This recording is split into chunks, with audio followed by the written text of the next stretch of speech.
ఇప్పుడు ఆవిడ అన్నపూర్ణగా నిలబడినది. విశ్వనాథుడైన వాడు అన్నం పెట్టలేడా? జ్ఞానమే ఇవ్వగలిగిన వాడు మీకు అన్నం పెట్టలేడా? అది ఆయనే పెట్టచ్చు కదా అన్నం.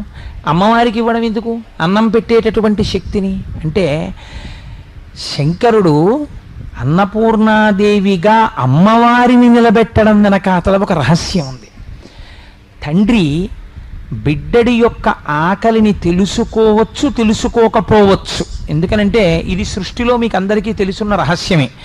తండ్రి సాధారణంగా ఏదో పనిలో ఉంటాడు, ఎవరో ఇంటికి వస్తారు, వాళ్ళతో ఏదో మాట్లాడుతుంటాడు, వాళ్ళు వెళ్ళిపోతారు, ఇంకోళ్ళు వస్తారు, వాళ్ళు వెళ్ళిపోతారు, ఇంకోళ్ళు వస్తారు, మాట్లాడుతుంటాడు. 9 అయిపోతుంది, 9:15 అయిపోతుంది.